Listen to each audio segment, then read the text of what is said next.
Hi friends, today is Tuesday, March 5th. We just finished our Board of Supervisors meeting. We started at 9:05 and ended at 1:19 with a lot of items and a lot of really good discussion on some items.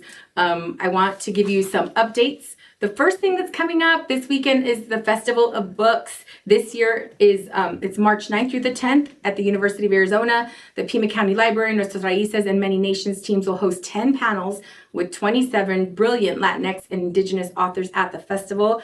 Their tent will be right by the entrance of the U of A main library on campus. There'll also be book signings by authors, scholastic book giveaways, crafts, and more. They always have so much fun. If you are a family with small children, they always have a little area where authors are reading. It's just really interactive, really fun, a lot to do for everybody of all ages. So please come by. And then we have the 23rd annual Cesar Chavez and Dolores Huerta Holiday March. That's going to take place on Saturday, March 23rd. It will begin at 9 a.m. at Pueblo High School, and then we'll march to Rudy Garcia Park, and there will be community resources, vendors, fun, lots of food. D5 will be there. Since 2000, the Arizona Cesar E. Chavez and Dolores Huerta Holiday Coalition and labor leaders we've worked to organize the life and legacy of civil rights activists and labor leaders Cesar Chavez and Dolores Huerta and farm workers movement by working together to establish a statewide holiday on March 31st, Chavez's birthday. The annual march and rally recognizes Chavez and Dolores Huerta and their fight for fight for farm workers' rights and the continued fight for workers' rights today. And so I encourage you to go by. We'll be there. March every year, so I hope to see you there. I was honored to present the Cesar Chavez and Dolores Huerta Coalition proclamation proclaiming the month of March 21st to be Cesar Chavez and Dolores Huerta month. Ana Karina Rodriguez and Eva Dong, co-chairs of the Holiday Coalition, were there to accept it along with many other friends.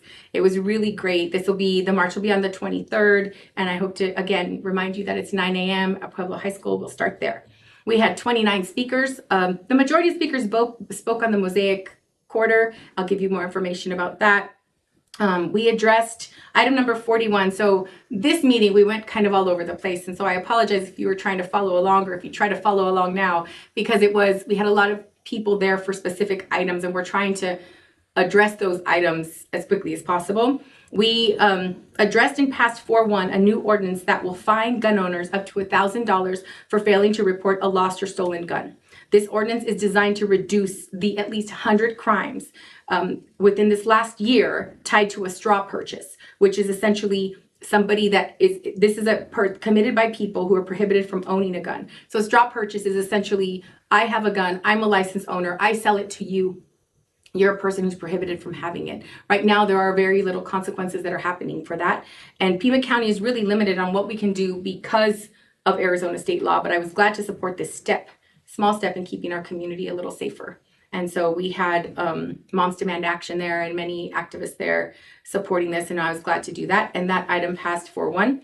Number 14, we added $1,485,316 to the GAP funding for affordable housing. This again is the $5 million that 2 years ago our office advocated to be added into the budget. And this is now the process by which different organizations, developers, they apply for funding in order to help with affordable housing projects.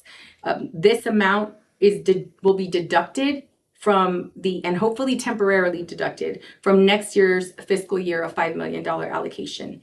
And the reason why that was my word and I suggested that is because we are asking departments to cut throughout. And this is a really critical need right now. 2 of those added projects are in District 5. And so I was a little more eager to get those projects funded because I know how difficult and the critical need that we have for affordable housing.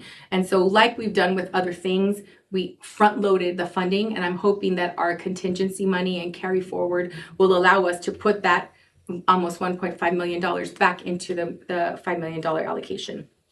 With that, that item passed 3-2 with Supervisors Lee and Christie voting no. the reasons that they voted no are different. Supervisor Lee explained that, we had the $5 million, there was a process, and she wanted to honor that process, and I completely appreciate where she's coming from. I know that she's a big supporter of affordable housing. Item number 13 is an update on county initiatives to address homelessness and public safety. We had a wonderful review by Mr. Morrison and his team with Kate Vesley, Deputy County Administrator Holmes, to talk about the transition center. Those success stories, I really encourage you to go and look at the presentation. It's really remarkable what they've been able to do in a very short period of time. The success stories are heartwarming and inspiring. The hours for this transition center are 8 a.m. to 12 midnight, Monday through Friday.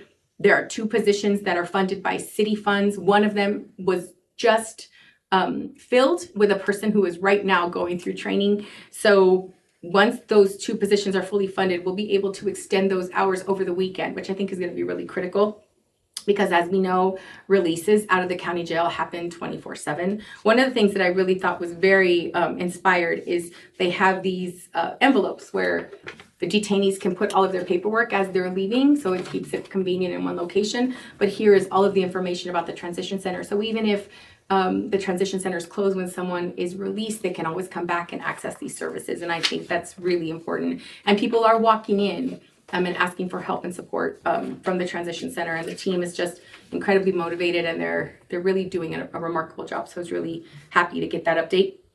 The Mosaic Quarter, this item passed 4-0. Supervisor Christie by that time had indicated that he was off the call. And so the 4 of us that were there voted unanimously to support this item. It was 3 items, item number 29 to 31. Again, this is a really long presentation that I encourage you, if you want more information, go online, and there'll be a timestamp here to look at the presentation and understand what it was that the information that we heard. It's really complicated, but essentially what it does is it allows for Pima County Mosaic LLC to get into an agreement to increase venue space, youth sports area, tournament capacity. There'll be food. What this will do is it'll decrease the long distances that a lot of teams have to travel, especially some of our local teams, in order to access some of these facilities. And our quality facilities will be here locally. And it will also bring in people, a lot of families, a lot of people who participate in tournaments, a lot of fans.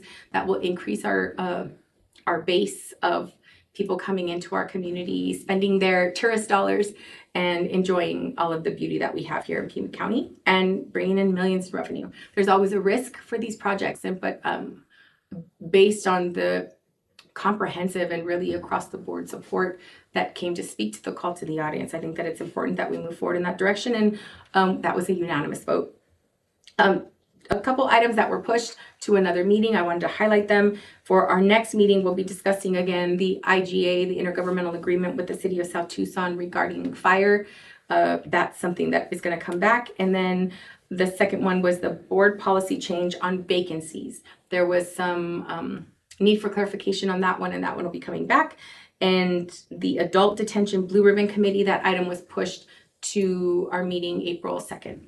And so with that, that's all I have. Thank you for keeping up with Pima County politics. Stay safe, my friends. Thanks.